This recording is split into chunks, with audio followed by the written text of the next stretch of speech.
Good evening, everyone. Welcome to the UNA-USA Fall Kickoff. I'm Pam Umloff-Brown, President of the UNA-USA Southern Illinois Chapter, and we're all really glad that you could join us tonight. We do have one housekeeping announcement, is that please put all of your questions into the Q&A chat box as you get them.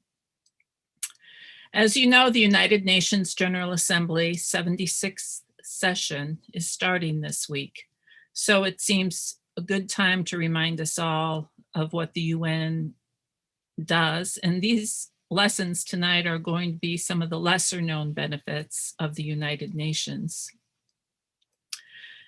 In the United States in the past few years, we've faced lots of challenges in how to decide on our course of action. So you can imagine the challenges that the United Nations faces dealing with all of the countries. The mission, one of the missions of the United Nations Association of the USA is to help support the work of the UN, and all of our voices are stronger together. So we would encourage you all to please join the UNA-USA. Just go onto Google, click on UNA-USA membership, and then ask to join the Southern Illinois chapter. Tonight, we'd like to welcome our speaker, Terence Blackburn. You've seen his impressive bio when you registered. Member of the Greater Lansing UNA, current Dean of the Long Island University Global College, past Dean of Michigan State Law School, founding Dean of the Seton Hall School of Diplomacy and International Relations. And he's also had major roles in Kazakhstan, Cairo, Morocco, and Beijing. So we'd like to welcome Terence here tonight, and we'd also like to welcome all of you for being here.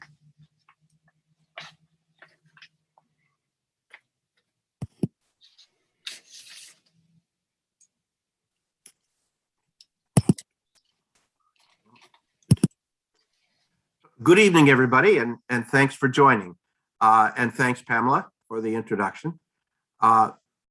This is going to be a little unconventional, I suspect, for you. As Pam indicated, what I'm going to be talking about might be regarded as some of the lesser known benefits and activities of the United Nations, but I think they're really important. Let me explain. All right, many of you, if you're members or at least otherwise attending this session, you have some general ideas of what the UN does.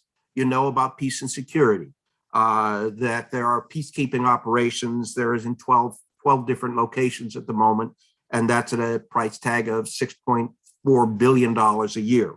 You know perhaps about the International Atomic Energy Agency, which inspects reactors in more than 90 countries, more than 1,000 nuclear installations, exchanges information on safety and guidelines, and it really helps protect all of us that way. And you most certainly would know something at least about the developing countries, the United Nations Development Program. There's over $5 billion a year spent on helping to develop for sustainable development, inclusive and effective democratic governance, resilience building, promoting peace, battling corruption, and so forth. And there's the activities that the UN engages in, of course, in human rights and in drug control. But I don't want to talk about any of that. Why? The reason is so much of that feels like it is so far removed from us and our everyday lives. We support the UN because it's the right thing to do. It's the moral thing to do. But too often the United Nations is viewed as benefiting developing countries, benefiting people over there, or benefiting war-torn regions. And the goal of my chat tonight is to bring home to you how the UN impacts you in your everyday lives, sitting at home, carrying out your normal everyday activities. And so the issue is, why do we care? And for me, the issue is, what has the UN done for me lately? What has the UN done for you lately? So let's just take a look at that. And I want to make an important disclaimer at the beginning. This is based on general knowledge and a little bit of research, not on experience. I have never worked for the UN. I'm covering a broad range of topics, none of which I'm an expert in. And so when we get to the Q&A, I hope you'll be tolerant and understanding of that. And I'll tell you when I don't know anything. And that's something I'm quite comfortable doing. Okay, so let me start. Let me start with a little story. All right, and this is going to set the stage for the scene for the rest of the talk. So the little story is this. Pamela mentioned that I'd had significant time in Cairo. I actually spent 5.5 years there. So the story goes this way. My friend, Judge Mohammed, flew in from Egypt to New York in July, and I met him there. And we checked the weather report on the radio. We put on t-shirts and swimsuits. We went out to Jones Beach on Long Island and went swimming for the day. When we came back, he gave me a book that he brought from Egypt on the ancient monuments of Egypt. And during the day, he had picked up some postcards of New York City and bought stamps and sent them off in the mail to his parents and to his friends. And he called his parents and said, I'm here, I'm safe, I'm with Terence, we're doing good. So what else happened that night? I cooked dinner for him. I love to cook, so that had to come into this, right? So what was our meal? Sea scallops, pasta fra diavolo, which is a imported pasta with Italian tomatoes. I made for the main course, I made crispy chicken cutlets with taleggio cheese, and I served a bottle of Pinot Grigio, which Judge Mohammed wasn't about to drink, but I did, and we understood that. So that's it. That's the whole story. So what does that have to do with the United Nations? Well, let's break it down into a lot of different pieces. First of all, how did he get to New York? He flew to New York, right? So when he flew to New York, he flew on Egypt Air. Egypt Air flight crossed the national borders of his trip crossed the borders of 5 different countries. The Egypt Air flight crossed over Greece, Italy, France, and landed in London, where he changed planes. And then he went on to British Airways, which flew over Canada and landed in New York. All right, now, why is this important? Well, that was 2 flights out of more than 100,000 flights per day that take place around the world. There are more than 6 million passengers a day on airplanes. So what does it take to get that done? We know about the Federal Aeronautics Administration, but that's it. So, what else is there? Well, first of all, we need to look at the International Civil Aviation Organization. That's a UN specialized agency. It was established in 1947. Specialized organizations or autonomous organizations, those are coordinated through the UN Economic and Social Council. So what does the ICAO do? It adopts standards and recommended practices concerning air navigation, prevents unlawful interference with international aviation, and facilitates border crossing procedures for international civil aviation. It also defines standards for accident investigation. So it works with the Convention on the International Civil Aviation, which has 191 signatory member states and industry groups to reach consensus on civil aviation. It establishes and enables the right to fly across national borders for airplanes, and it sets safety standards on the design and the performance of the aircraft and performance of pilots, and assists in a safety audit oversight program. So the fact that he knew that he was able to fly safely, the fact that he knew that his plane could get all the way to London and that the next plane could cross over Canada and come to here, that's thanks to the ICAO. So let's talk a little more about what it took to bring that plane to the United States. Well, the plane has to worry about weather issues. So there we need to think about the World Meteorological Organization. That's a UN specialized agency, was created in 1950. Its role, it collects and instantaneously redistributes analyses of weather patterns from member states, makes it possible for worldwide weather forecasts. There are reports gathered from over 100,000 planes, 100,000 land-based stations, 30,000 weather reports, and 2,000 charts per day. And that is distributed around the world. The World Meteorological Organization's Vigil system enables airlines to determine the best routes to fly to avoid bad weather conditions. And it also works with another UN entity that I'll talk about a little later, the United Nations Environmental Program, to work on climate change issues. And there is now a new UN convention on climate control issues that led to the Paris Accords. We'll talk a little about climate change, climate crisis later. So that was part of what happened for the airline to get here safely. What was another part? Well, as the planes are in the air, crossing national borders, they need to be able to communicate with stations on the ground, and to whatever extent that they're able with their home country. So let's talk about how that happens. The International Telecommunications Union. It was established back in 1865. It's the world's oldest intergovernmental organization, and it became a UN specialized agency in 1947. There are over 193 countries and 700 private sector entities at academic institutions that are part of the International Telecommunications Union. What do? Well, they allocate global radio spectrums and satellite orbits.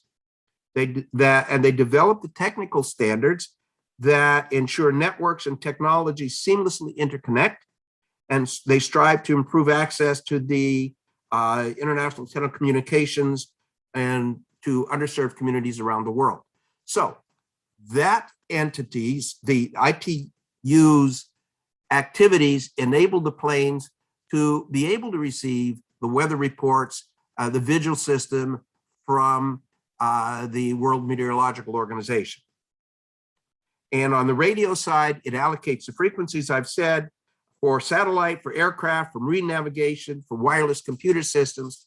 All of that can't happen on an individual country basis. The world is interconnected, and without the Telecommunications Union assisting in regulating and organizing the telecommunications of the world, the system would be in chaos. Okay, so we've got Judge Mohammed to the United States.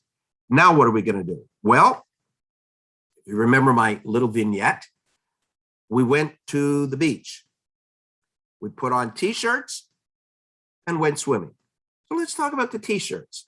T-shirts were made in Indonesia, as much of our US clothing is made, and it was made from cotton grown in Malaysia, across the border from Indonesia, all right? So what does that have to do with the UN? Well, let's start with the UN Conference on Trade and Development. It's a permanent intergovernmental body, part of the UN Secretariat, founded in 1964. Its goals are to work at the regional and global level to maximize trade and development and assist in integrating developing countries into world trade. How do they do that? They promote entrepreneurship and innovation.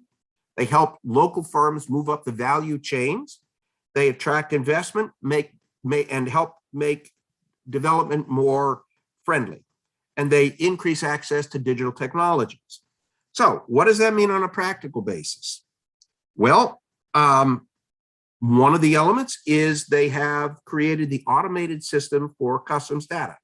It's a software package developed by the UN Conference on Trade and Development. And what that does is it efficiently tracks goods across borders electronically using modern customs procedure.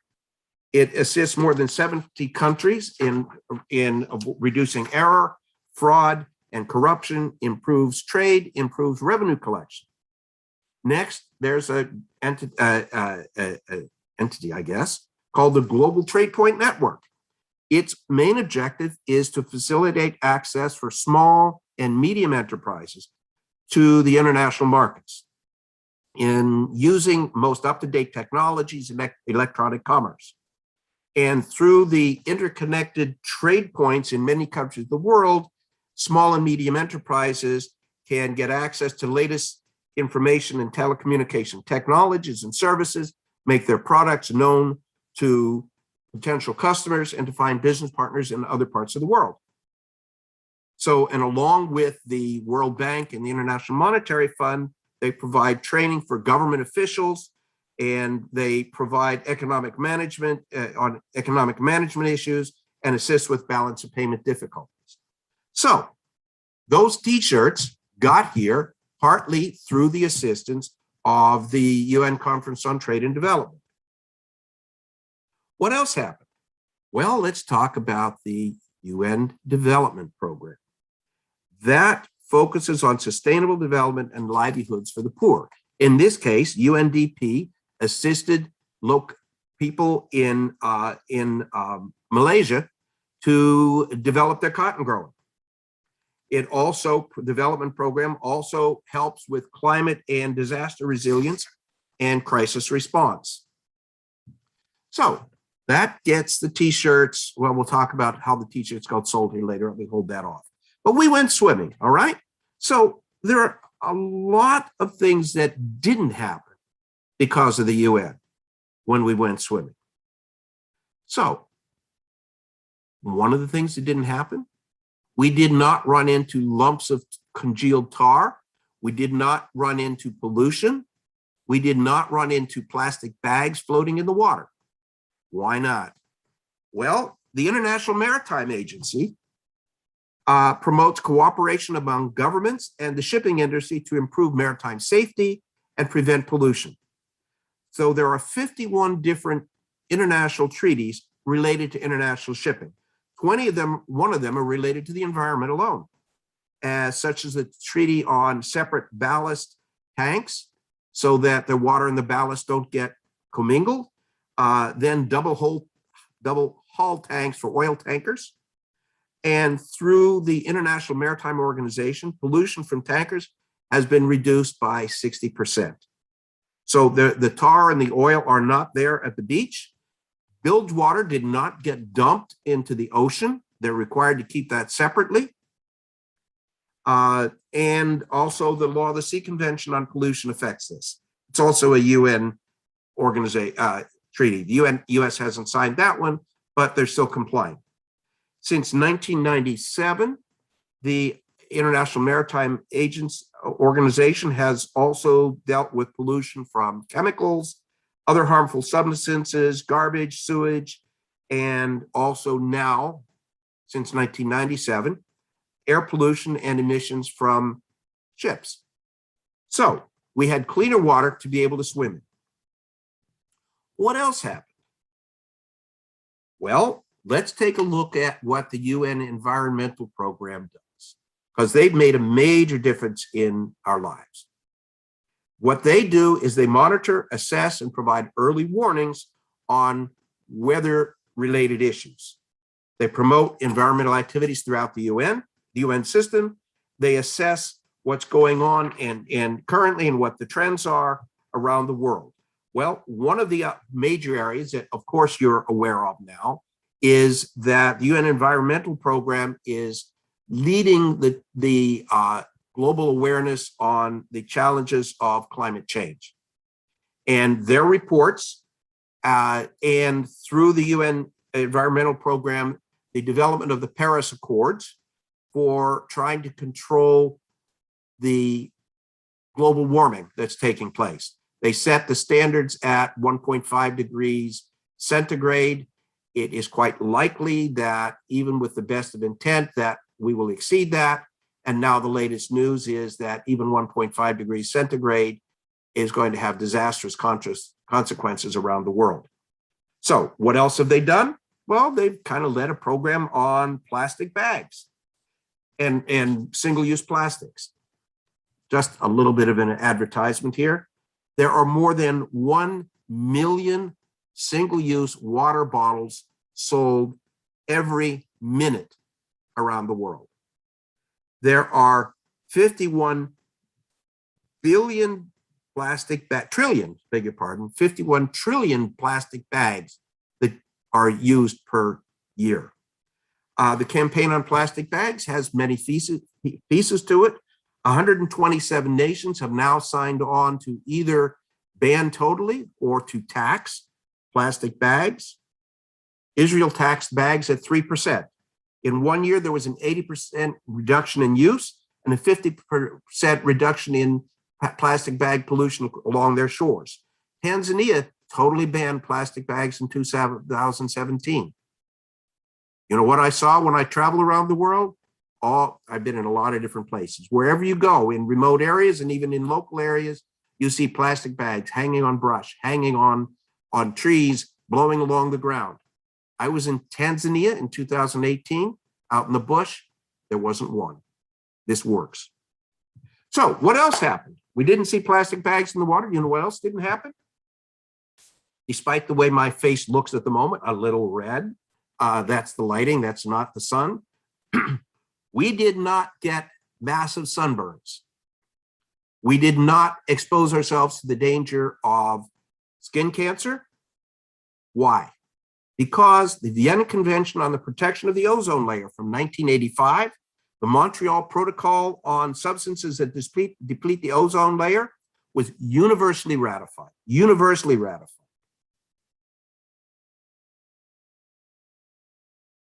It prevented it.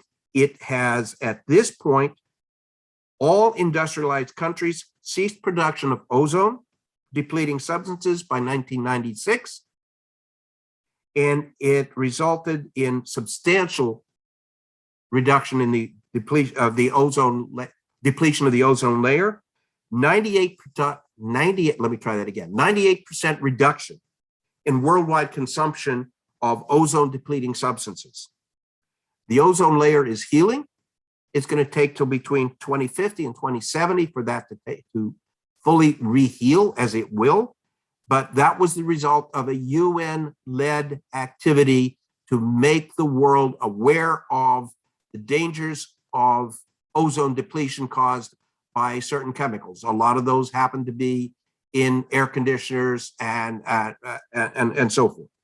Okay, so we didn't get seared by ozone. You know what else didn't happen? We didn't get sick. Let's think about that for a moment.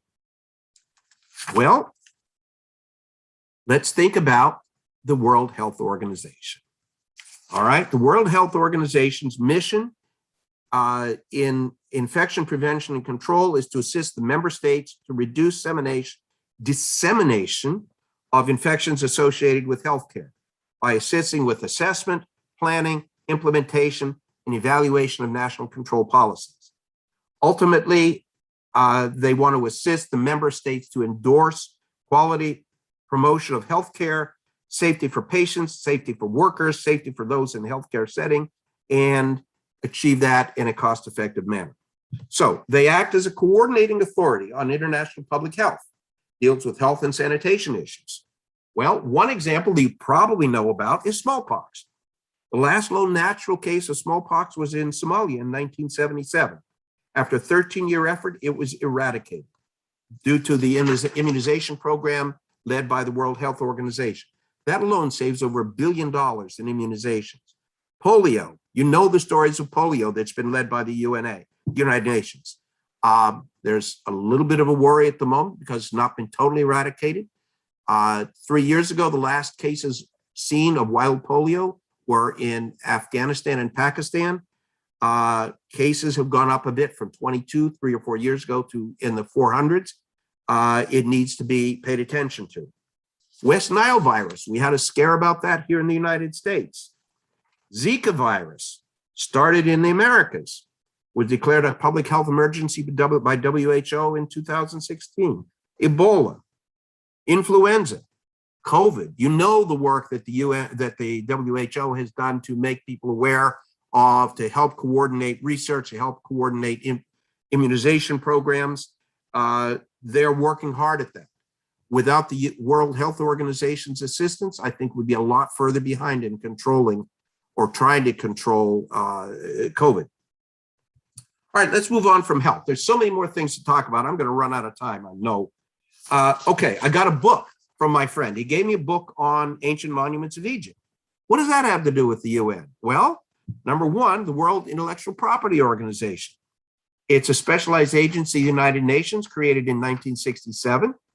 It encourages creative activity. It encourages promotion of protection of intellectual property throughout the world. It administers treaties concerning intellectual property rights. So without those treaties, maybe the person who wrote that book and the publisher who published it would not have been willing to do so if they didn't know that their intellectual property was being protected. All right, next, the book was about the monuments of ancient Egypt. Now, those monuments have been in large part the protection of them has been assisted by the World Intellectual Property Organization, the World Heritage Organization. All right, they encourage state parties to establish management plans and set up reporting systems on their World Heritage sites. And they help protect those sites by providing technical assistance and professional training. So what were the monuments that were in this book? Well, among them was Abu Simbel.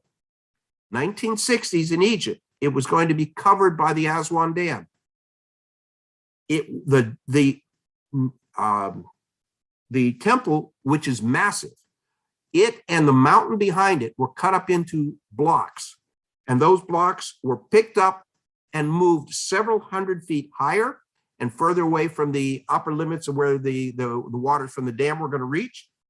And they built the artificial mountain behind it. And the dam, it's gorgeous.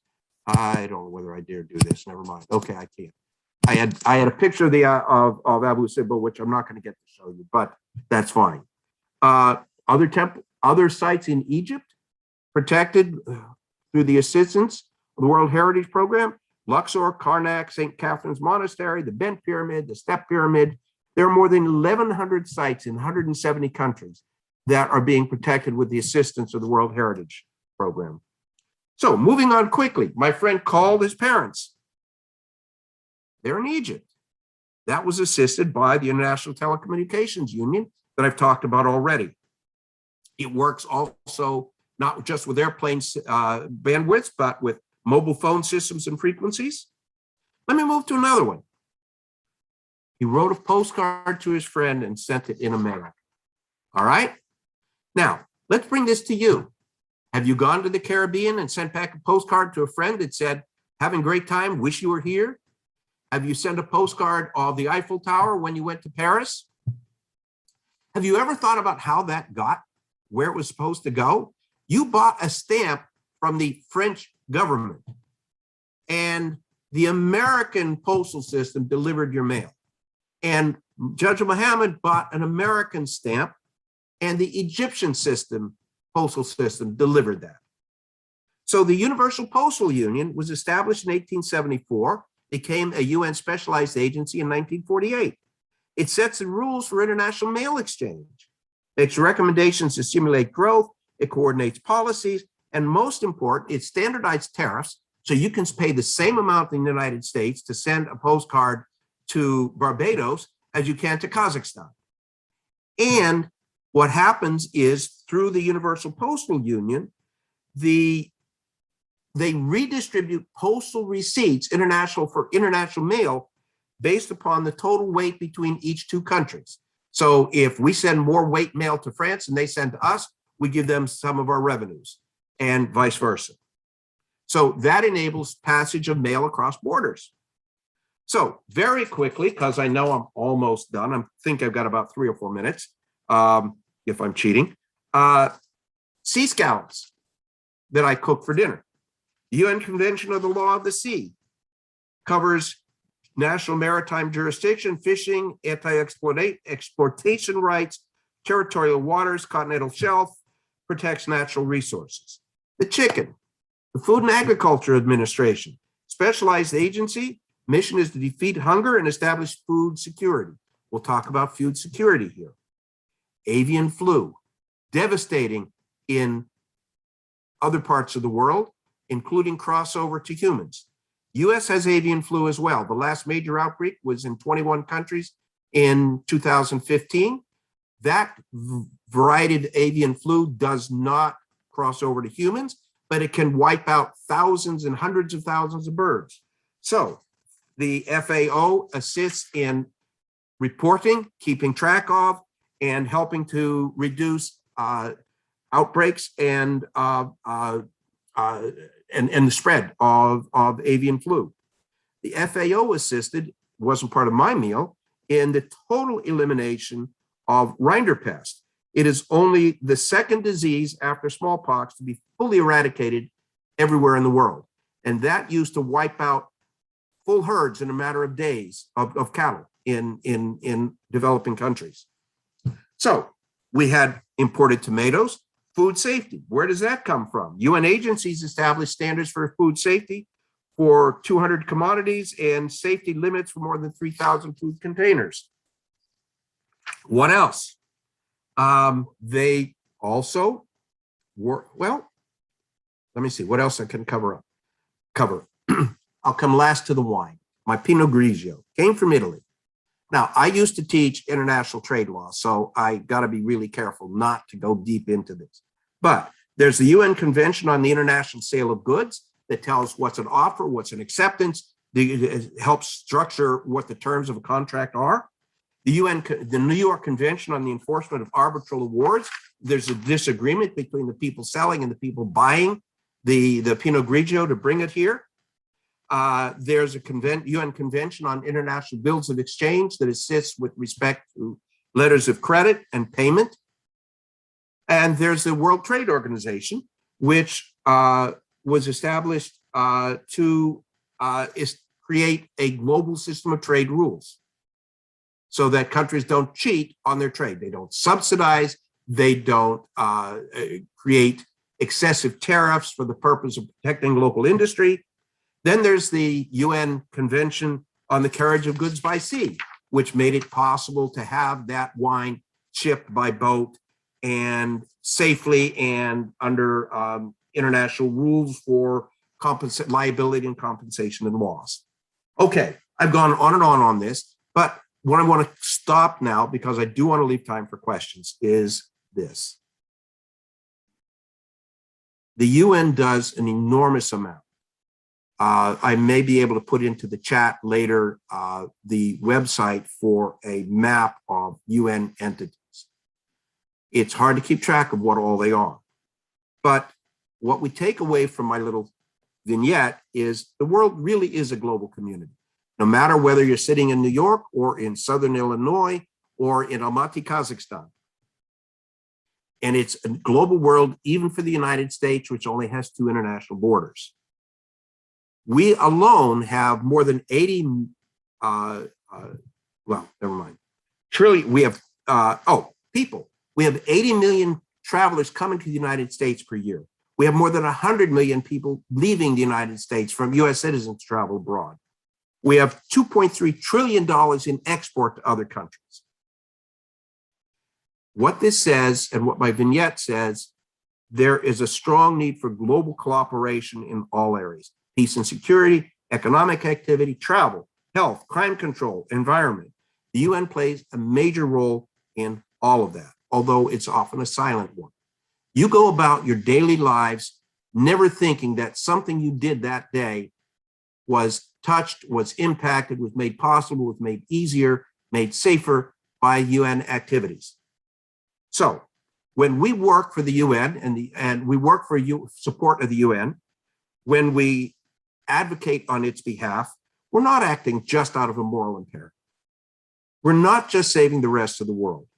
We are acting on our own national and economic self-interests, and we are making a stronger United States and a stronger United Nations and a stronger, safer, and more economically stable, interconnected world. And what can you do about that? You should consider educating other people and advocating on behalf of the UN. You may not remember my whole story, but remember to tell people the UN is not just for developing countries. It's not just for peace and security in other parts of the world. It's making all of our lives better. And you should be advocating to your representatives in your country, in your state, on support for the UN, funding for the UN, and you should be explaining to your friends and neighbors why the UN is important. Okay, I'm done for now.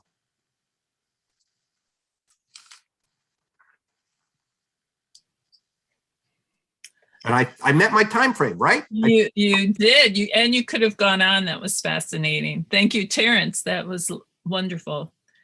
All right, let's get some questions here.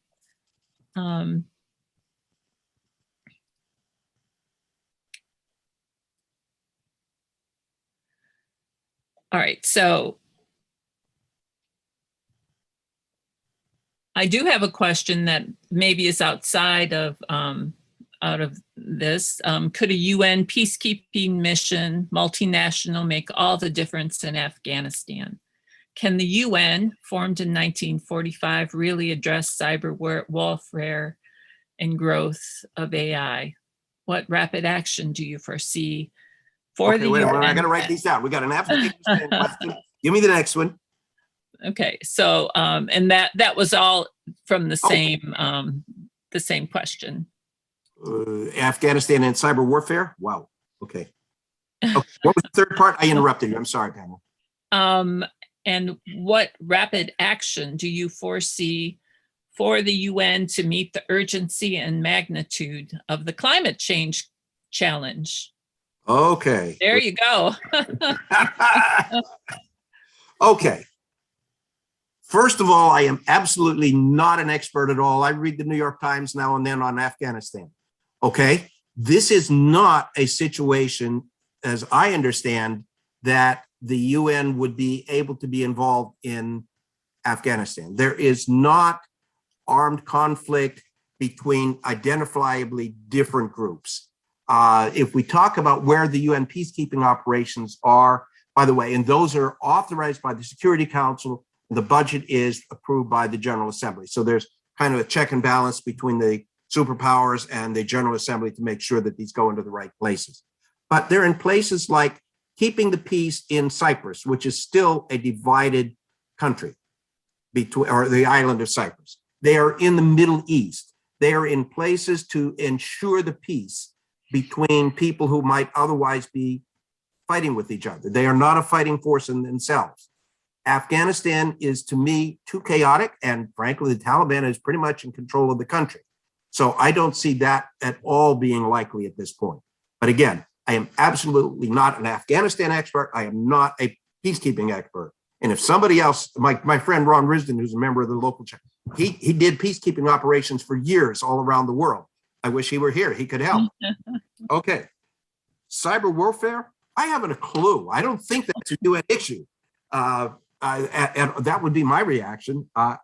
And for rapid action on climate change, well, all right. The UN pulled together everybody for the Paris Accords.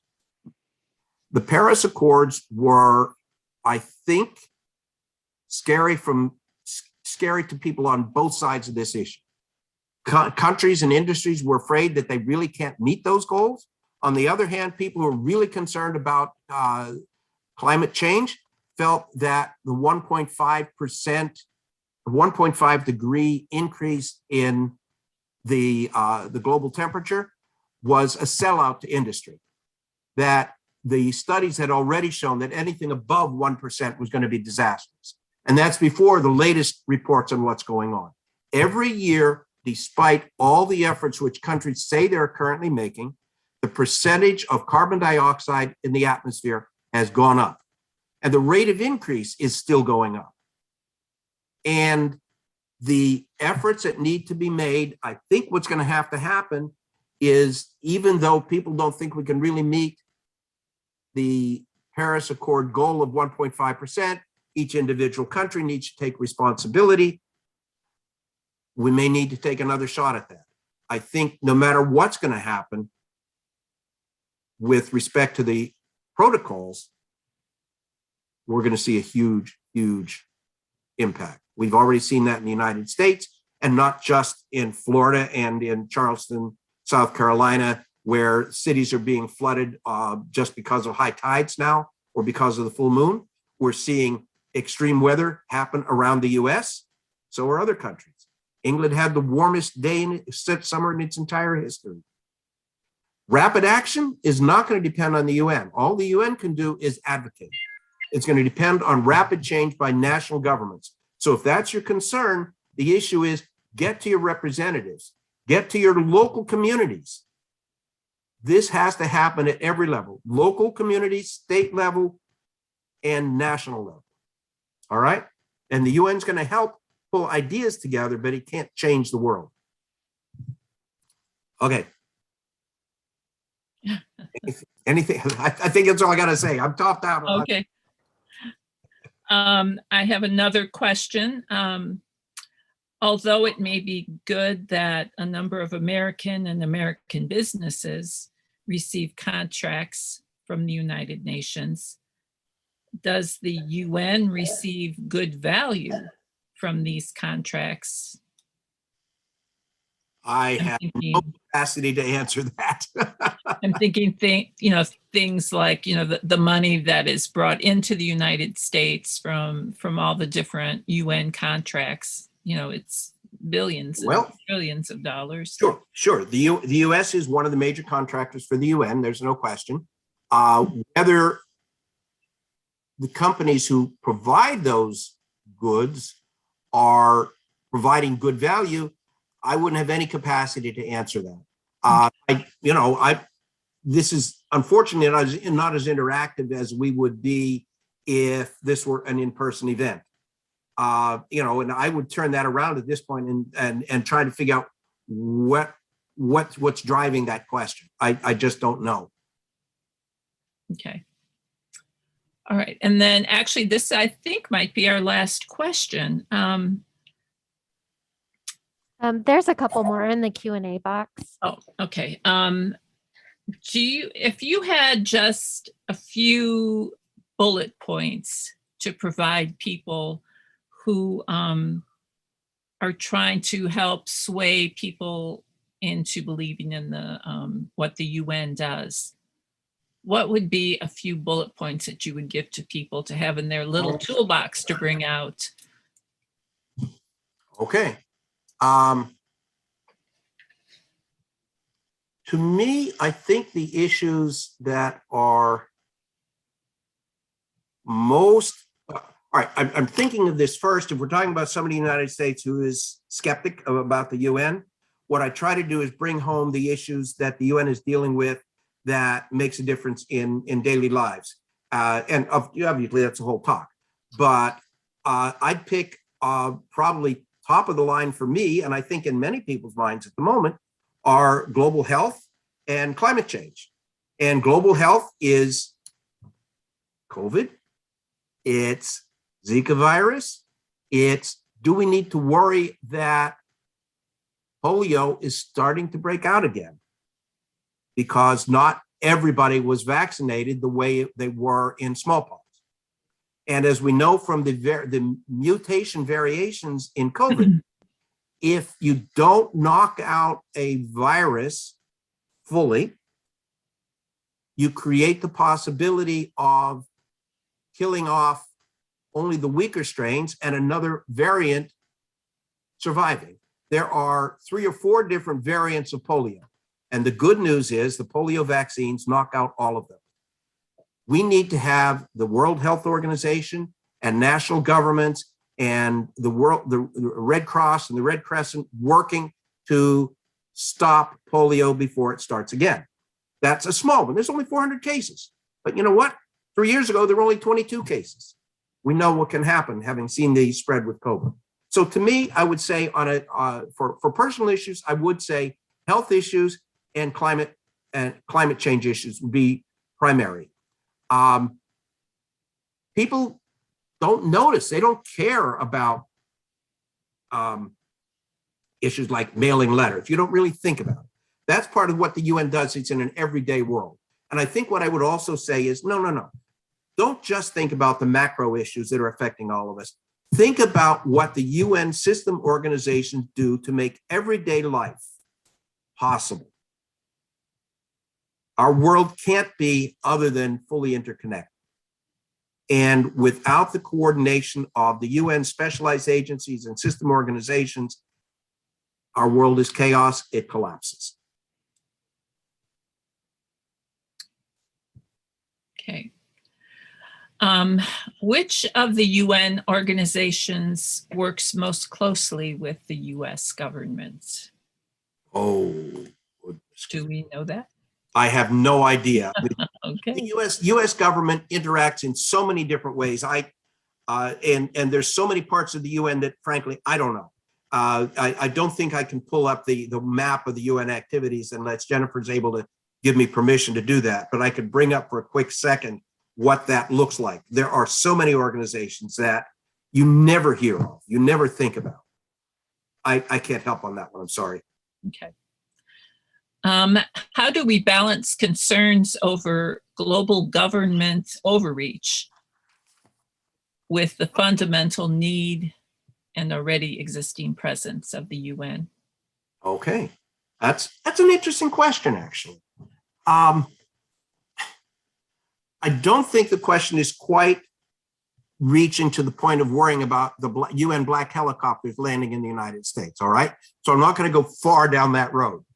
But one has to remember that everything that the United States is doing in coordination with the UN, the United States does on its own. For example, the World Trade Organization, which helps to regulate international trade by having bodies that hear cases on international trade, cheating on international trade, dumping of goods at below market prices to knock out competition, subsidizing your own goods so that they can go in cheaper to another country. The World Trade Organization and the treaties that are involved with that, the United States has voluntarily agreed. And it brings cases to the hearing bodies for the World Trade Organization. The World Trade Organization then will make a decision, but that's based upon the principles that the United States has previously agreed to. So there's not an overreaching, okay? There's not an overreaching on peacekeeping, because peacekeeping can't happen unless countries agree that it can come into their country, and then it's approved by the Security Council and funded by the General Assembly. So nobody's going to send armies into countries that don't want them to be there. It's not a war force. It's a peacekeeping force, and so forth with respect to everything else that I've talked about, from climate change. The Paris Accords were agreed to by the United States, and then under President Trump, he said we're not going to abide by them. Well, now we're going to abide by them again. The Paris Accords aren't going to tell us what to do. They're the goals that we set, and they are the goals that we have committed to, and we hope that we'll comply with them. But if we don't, guess what? There's nobody who can punish us for not. So our independence as a national government, a national entity, is never constrained, never infringed upon by United Nations activities, except where we have agreed to let that happen. And the United States and every other country can always take away that agreement anytime they want. Thank you. Another question, and we just have about another 2 minutes. What happens if one of the agencies are sued, or can they be? I don't have a clue. You know, I'm a law professor. I don't have a clue. It has never occurred to me. Mostly these are voluntary. I'm trying to come up with it's a situation of when that might happen. You know, if you're talking about peacekeeping bodies, I think and there have been certainly very terrible cases of abuse by peacekeepers in different countries, but the lawsuits and criminal actions go against the individuals, not against the peacekeeping entities. The World Trade Organization, you know, when they make a decision, they make a decision. And it's like you don't sue a judge, you know, you already agreed to be bound by the judge. So I'm having trouble coming up with an instance of that. I'll have to give that some thought. Okay, so then maybe you could answer one more. Okay. Americans have been told that the UN costs too much. How can we best respond to that charge? Oh, In a bullet point. I bullet point. I got no. Peacekeeping. Peacekeeping, it costs 7 times more to send a U.S. soldier abroad than to send a U.S. peacekeeper abroad. That work? That's good. Thank you. Terrence, thank you. It's been a delight having you tonight. We thank you for coming, and we thank all the rest of you for being here. And thank you to the Carbondale Public Library and Jennifer Robinson for keeping us all on track and making this go very smoothly.